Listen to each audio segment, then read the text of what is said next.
দাগ দাগ হয়ে যাবে। এবারে ধরুন কোনো মানুষকে বাঘ ধরলো, ধরে হাঁটে ধরে যখন টানতে টানতে নিয়ে যায়, তার অবস্থা পুরো শেষ হয়ে যায়। আর এখানকার ম্যানগ্রোভ বলেছে কেন, এরা নোনা আবহাওয়া নোনা জলের উপর বেঁচে আছে, এবং এই ম্যানগ্রোভ গুলোর শিকড় কিন্তু মাটির নিচে নেই, সব মাটির উপরে থাকে। তার কারণ এই যে এখন 6 ঘন্টা লো টাইড আছে, এরা কিন্তু বায়ুমণ্ডল থেকে অক্সিজেন নিচ্ছে এর সাহায্যে। এবং ভালো করে ফলো করবেন, এই গাছগুলোর হাইট কিন্তু প্রায় একই রকম, ম্যানগ্রোভ বেশি বাড়ে না।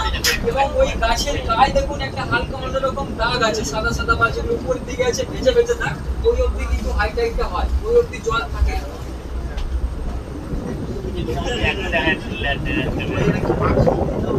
হ্যাঁ, এই যে পাখিটা দেখছি না, এটাকে বলা হয় অস্প্রে।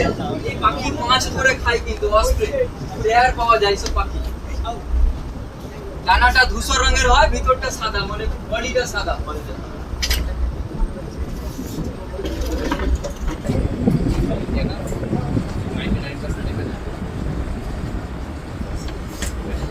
যে কোনোটা সাইডে নিয়ে চলে